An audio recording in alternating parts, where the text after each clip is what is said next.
बिस्मिल्लाहिर्रहमानिर्रहीम। हीर वारसा ਦੇ ਵਿੱਚੋਂ ਅੱਜ ਕੱਤਕ ਦਾ ਮਹੀਨਾ ਹੈ, ਚੌਥਾ ਮਹੀਨਾ ਹੈ।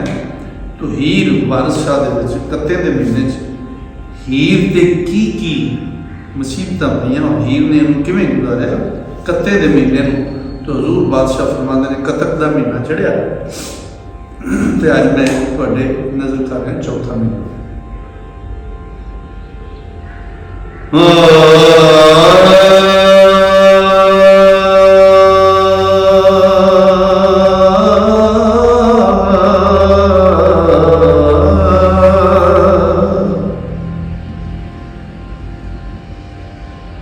बिस्मिल्लाहिर्रहमानिर्रहीम। हीर वारसा विचों अज कतक का महीना मैं दोस्तों की नज़र कर रहा, चौथा महीना है। हीर की शादी को 4 महीने हो गए, चौथा महीना चढ़िया। तो इनू किवें करके हीर ने गुजारिया खेड़िया के घर। तो बादशाह फरमाते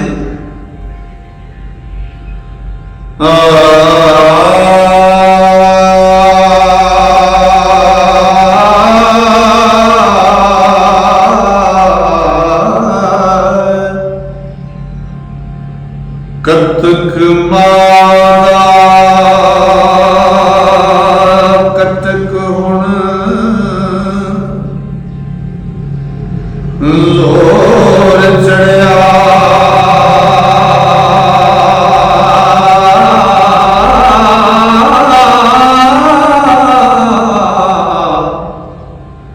मेरी आया है जिंद मुकामने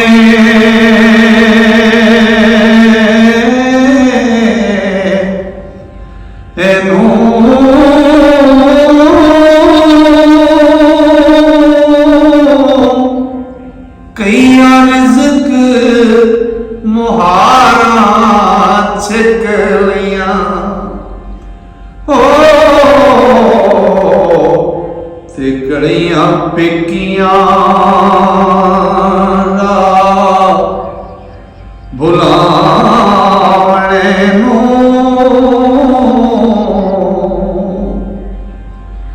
तेरे सुमारे विच सहेलियों नी मेरा जी चावे मिल जावणे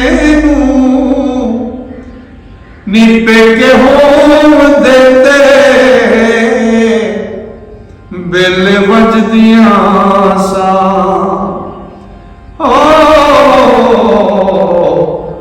रंजनी यार दे अंग लगावणे नू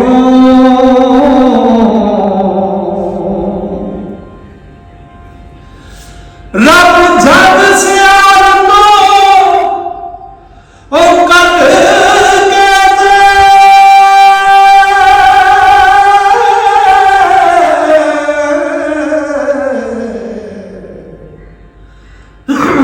सठी रंग पुरखाक रुलावणे एनू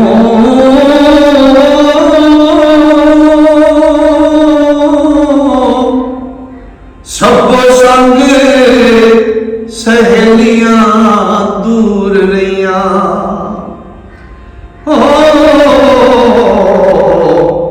ते आई एक ना जी परचावणे नू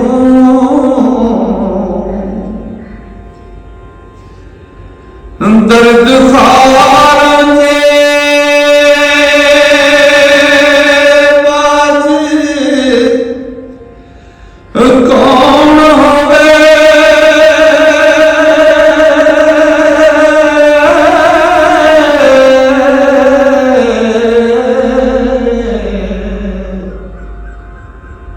तत्ती हीर दी पीड़ वंडावणे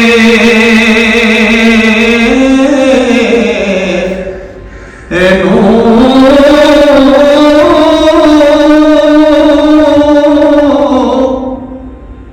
तत्ती हीर ਬਿਮਾਰ ਦਾ ਬੈਨ ਰਾਂਝਾ ਹੋ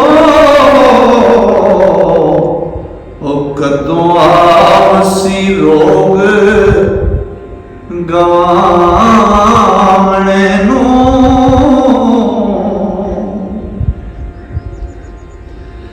ਕਿਤੇ ਸੋਹਣਾ ਨਜ਼ਰ ਨਾ ਆਉਂਦਾ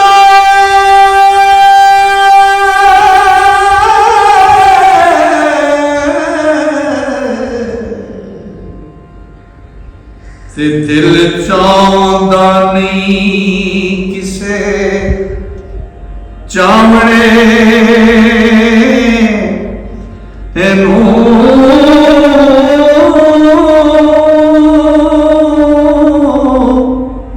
ਵਾਰਸ ਸ਼ਾਹ ਰੰਜਿੱਤੇ ਨੂੰ ਨਾਲ ਲੈ ਕੇ